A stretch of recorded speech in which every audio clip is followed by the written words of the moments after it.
Hello students, in the last lecture we studied classification basis of structure, and in that there are the three different structures are given in our syllabus, which was the linear and straight chain, then the branch chain and the cross chain. We studied all those one by one. When there is a linear straight chain, then the structure is like this. These monomers are connected to each other, and at the end there may be one functional group and another functional group. Here it is a double bond which is converted into single bond, then these two are the open over here, and then the number of such a monomers means n is the number of monomers when they are going to attach to each other here, then there is formation of polymers. Then next one is the branch chain, means what? Such type of branches you may observe over there. This is the Fg1, Fg2, and in the middle if there is another one functional group, then there is again one more branch, and this is also possible that without functional group branch is also possible, and these are the low density polythene while these are the high density polythene. Then we studied cross link polymer. Okay, so in the cross link these are produced between linear chains. These are our linear chains and they are connected to each other. So this is nothing but the cross link, and the example as bakelite and melamine. We know the melamine dining set and everything, melamine bowls, melamine spoons, and all at the Chinese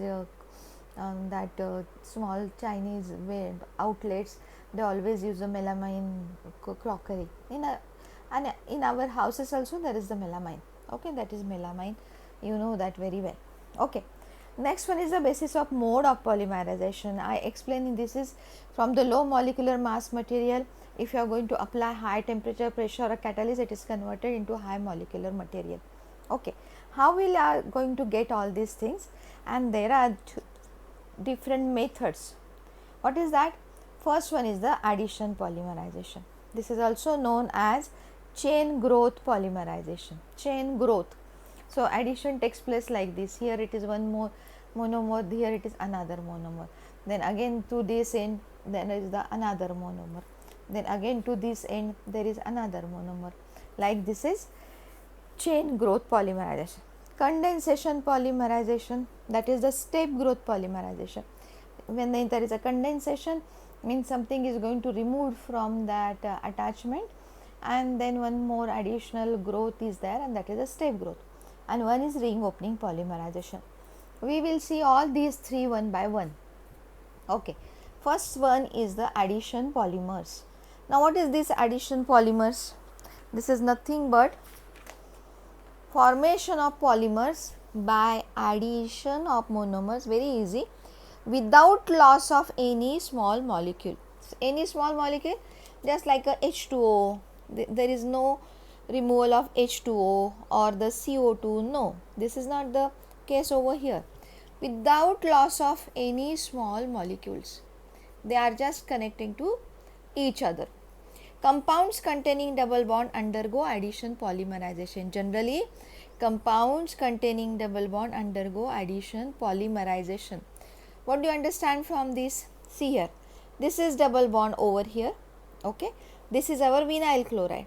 When this double bond is going to break, there is a formation of single bond, and then here it is again the additional bonds to satisfy the valency, and that's why those bonds which are going to form over here, they are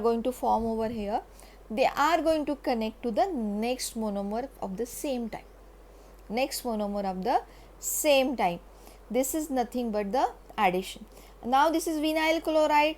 So when we get the polymer, that polymer is polyvinyl chloride. That is polyvinyl chloride. Okay. If I am going to use acronityl, again double bond is going to break. Here it is bond formation, and that bond is connected to another monomer. Same monomer is going to connect over here. Like this, and it forms a chain.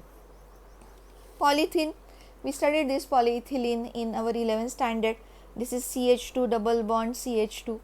If they are N, and then when they are going to polymerize, what is going to happen? This double bond is converted into single bond. Then here it is CH2, and then here it is new bond formation, and then this is the monomer, and when it is going to attach to each other number of times, n times, then this become polymer. Which polymer? Now this is started with the ethylene, so this is our polyethylene or polyethylene. Very common. We use polythene bags. Okay, those are nothing but made up of such type of polymers. Monomer, when linked to each other, they form polymer. This is very important thing. When you are writing any reaction of monomer converted into polymer, then to the left hand side you have to write here N. Means what? These are N number of monomers, N number of monomers, and they form polymer with N number of monomers like this.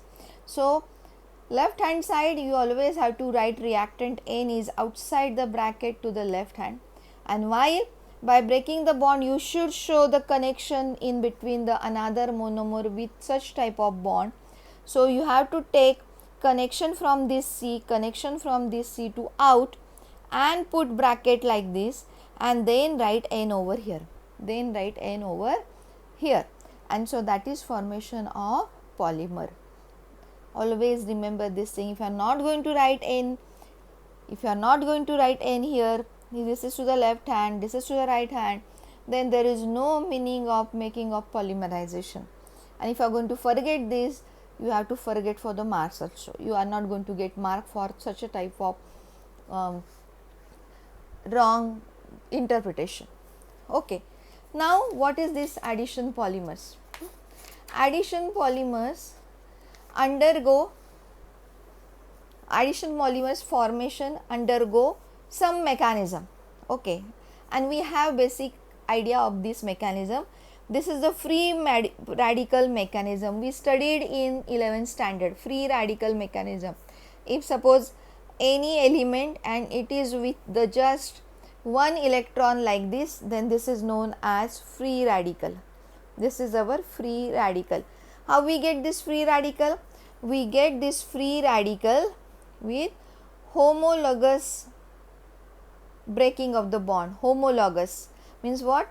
Equally, whatever the two electrons are here shared to form a covalent bond, they equally distributed with these two elements, and so here it is formation of C dot and another formation of C dot, and this is nothing but free radical. This is homologous breaking of the bond. If it is a heterologous, this is a homolytic breaking of bond, and suppose it is heterolytic, then here two different elements are there. Please remember this is homolytic fission, this is heterolytic fission here. Then there are two different elements based upon the electronegativity. One pulls electron towards that and another is going to lose. Now X is the, suppose this is the halogen, then this is more electronegative than this chlorine, then heterolytic fission is like this, arrow is like this, and now these two electrons completely shifted towards this X, and due to that this C carries positive charge while this X carries negative charge, as two electrons are with X. So it indicates by the negative charge, two electrons come together, formation of one negative charge. Now this C is deficient because whatever the contributed electron, that is again taken by this X. So now this C is electron deficient, so it is having positive charge. This is homolytic fission to give you radical. This is heterolytic fission to give you ions. This is just the revision of the 11th standard. Okay. So what is going to happen? See, first initiated whatever the chain reaction initiation initiated by the free radical. Okay, means formation of free radical like this. Okay, what is that? For this a very specific catalyst we used, and those are benzoyl peroxide or acetyl peroxide or tertiary butyl peroxide like this. All these are organic peroxides. In previous syllabus or in the previous books there was a mistake, they used inorganic peroxide like H2O2, but this is wrong. Never write H2O2, always you have to write organic peroxides. organic peroxides like this. Okay, now this is our acetyl peroxide. What is this? This is our acetyl peroxide. In the last year I gave you example of benzyl peroxide. This is now acetyl peroxide. So what is going to happen here? See, when the peroxide, there is always a OO link. There is OO link. If H2O2, then they are linked each other like this. Now instead of H, there is our organic group. That's why CH3CO acetyl group, CH3COO, and here it is the link in between these two O. So this is our acetyl peroxide. Okay. Now what is going to happen? There is an initiation of free radical formation like this. Here it is homolytic fission. Here it is homolytic fission.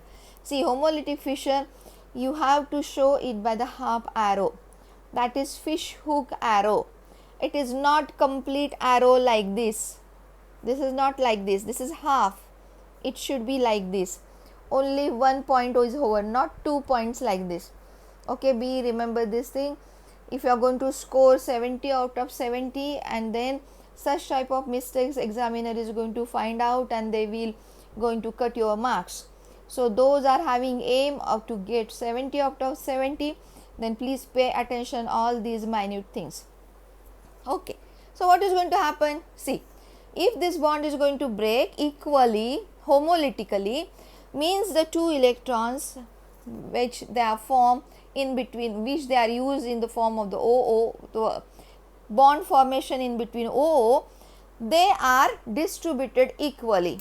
So one oxygen is now here. Okay, another oxygen is now with this O, but now by writing 2, we just write over here one structure, that is acetyl free radical. This is acetyl free radical. And now what is going to happen? Again, as this free radical is very reactive, this must have some stability, and to get stability, then this CO2 from this is going to removed like this. These are two radicals. That's why when we are going to remove, there is a removal of two CO2 molecule. 2 CO2 molecule like this. Now what is remaining? See here, the homolytic fission is like this. One of the electron goes with this C, another electron goes with this. So what is going to happen? C dot O dot. So what they will form? They will form bond like this. They will form bond, and that is nothing but CO2, and this CO2 is now removed. That's why I wrote over here minus sign, and there is formation of radical, that is the methyl radical, means one electron with this C, and this is now very reactive species. This is very reactive species. Now what this radical will do? In this case, we studying with a compound with the double bond, So now this radical, here it is used to remove this bond, means again this is the homolytic fission like this, means one electron will go here, another electron will go here. So what will happen? See now, if one electron will go here, one electron will go here, and another electron will go here, definitely there is a affinity in between this electron and this electron. So this free radical is going to attach to this CH2. Okay, so due to that now here structure is like this. This is again, here it is a free radical, means when there are the two free radicals, now they are converted into one single free radical by attaching this CH3 to this CH2. Are you getting this point? CH3 single bond CH2, CH2 single bond CHY.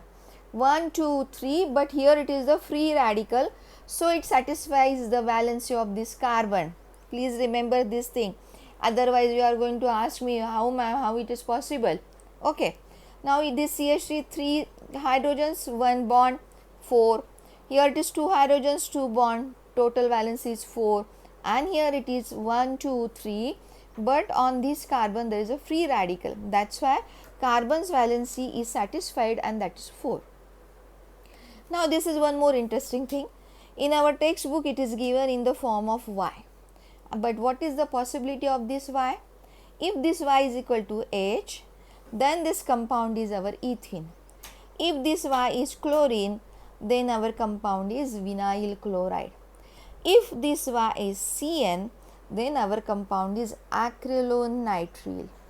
And we get polycompounds with the help by using such type of free radicals, and to prepare different polymers we can use different Y and we get different monomer to polymer. This is our step 1 actually. This is step 1, which is chain initiation. Now you know how the chain is initiated. Here it is again form a radical, here it is again form a radical. Means what? The chain is initiated to react with next free radical or next compound in the second step. Okay. So now what is step 2? This is chain propagation, means what? Increase of chain or the increase of length of chain, that is known as chain propagation. So what we are supposed to use over here? See what we have. We have this CH3, CH2, CHOI with the radical. Instead of CH3 we can write R, any R. C2H5, C3H7 like that, any R. C2H5 or C3H7, any R. Okay. So this is that R, CH2, CHOI.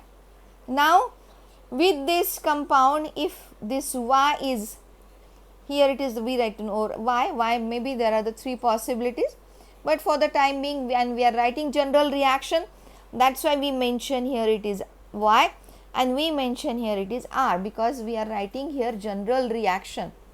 Okay. So what is going to happen? See, this RCH2CHY is there. Then when there is a homolytic fission like this, means this bond is going to break homolytically like this, equal distribution of the electron. So one electron will go here and another electron will go here. So just like here, this free radical and this free radical, they are going to join each other. See, this free radical and this free radical is going to join over here. So it will become RCH2CHY and this is CH2CHY attached over here. What is that now? Here there is a connection in between and these are N. These are N number. That's why when they are going to connect each other, this CH2CHY connected to this CH2CHY like this, to this CH2, this CH2CHY, then CH2, this CH2, but this is N number of CH2CHY. That's why we have to write here bracket and then N, and then what is remaining? Remaining is again this CH2CHY, this C is with the free radical that is connected over here. We started where N number of such type of unsaturated alkene derivative, that is the ethene derivative, we get it like this. Okay, and this type is very rapid and leads to high molecular mass radical. Yes, this is very obvious. When we are going to attach so many monomers like this attached to each other, definitely there is an increase in molecular mass. Okay. So now next one is the step 3. Just we studied all such type of steps in our first chapter, that is the halogen derivative, our hydrocarbon chapter in the 11th standard, when we studied their preparation of alkyl halide from methane. Okay. So the first step is our chain initiation, it was also there, then chain propagation, and lastly there is chain termination. Means what? Some around we have to stop the reaction. So we have to terminate that reaction, and that step is known as chain termination. Termination of the growing chain takes place. Okay. It may occur by several processes, because not in a single step it is going to happen, it may have several processes. One mode of termination is by combination of the two growing chain radicals. This is very important word. Two growing chain radicals means what? They are grown chains, but they are having radicals. They are having radicals, and now such type of radicals going to join to each other. See, this is one radical, this is another, but they are growing. See, here is the n number, here are the n number, means they are completely growing chain, but they are having radicals. So what will happen? They are going to connect to each other. They are going to connect to each other like this. And now see, very interesting. Here it is n, here it is n, okay. But now when this group is going to neutralize, or you may say the reactivity is going to lower down, and there is a formation of bond in between bond. So this CH2Y is one additional, and that additional will go over here, that is n plus 1 CH2CY CHY n plus 1. Here it is CH2CHY n plus 1, and here it is R attached, and here it is R attached. It is like this. So this one and this one we mention as plus 1. We mention as plus 1. Try to understand how this n is converted into n plus 1, and this is nothing but chain termination. Now next classification is condensation polymerization. Condensation polymerization means what? Here a very small molecule, just like we studied in proteins, like a water or like a CO2 is going to remove from that, and we get a condensed product. We get condensed product. Two different reactants going to attach to each other by removing something, and that gives you condensed product. Both are having their own properties. So these are having condensed product. This is having its own property, this is having its own property, but when they condense together, their property is going to change. Okay. So what is here? For example, this is the example under condensation polymerization. There is an example of preparation of pterylene. Please remember, pterylene is condensed polymer. Pterylene is condensed polymer. Pterylene, we know this word very well. Pterylene cloths. So this is condensed polymer. So many pants which are the synthetic, they are made up of pterylene. This is a very thick and more tensile cloth, that is the pterylene. Okay. So for this pterylene preparation, what reactant we have to use? That is one is the ethylene glycol. Ethylene glycol, we know this very well from our 11th standard. HOCH2 CH2OH, 2 hydroxy groups attached, that is the glycol. Again we have to take this n number. So this monomer must be present, n number of monomers are there. Then one is terphthalic acid. This is known as terphthalic acid. What is that? Benzene ring with 2 COOH groups. This is terphthalic acid. This is also N. And now as explained here, elimination of small molecules such as water or hydrochloric acid or methanol or ammonia is called condensation polymerization. So in this polymerization, there is elimination of water molecule. As we started with n number of ethylene glycol, n number of terphthalic acid, then our H2 is also n number of water molecules. And so what is going to happen? See here, very interesting. This HOCH2CH2 here, okay, and here is OH and here is the COH. They both are going to attach to each other. So what they are going to do? They are going to remove water molecule. They are going to remove water molecule. And so now here it is, this OH from ethylene glycol and H from this carboxylic acid, they are going to react with each other in this way. So removal of this, and there is a link, see here, it is the link in between HOCH2CH2, here it is the link with this C double bond OO in this way, and this is again n number of times. So I am writing here n over here. You can write this is due to the shortage of the paper, I wrote over here, it is like this. You can write in a straight manner in this way, okay, and this is nothing but our pteryline. So this chain growth occurs by a series of condensation steps. So many steps are going to happen. Therefore, it is called a step growth polymerization. So many steps, so there is a step growth. The growth is by stepwise growth. So this is step growth polymerization. So in MCQ you must have to know pteryline is known as step growth polymerization. Think about this. Even they may ask you, write down the reaction of the preparation of pteryline and which type of polymerization is observed in this reaction. Then that is condensation polymerization. Condensation polymerization. And now from this one more topic is there, that is ring opening polymerization. This is again very important. Ring opening polymerization means what? In a one monomer, if there is a ring, then they are going to open that ring, and those monomers after opening they are going to connect to each other. Very easy. Ring opening. What they have to do? They have to just open this ring from the reactant, and then this ring is linked to each other in this way. Just like this is a amide which we studied in our proteins, and then they are going to link to each other.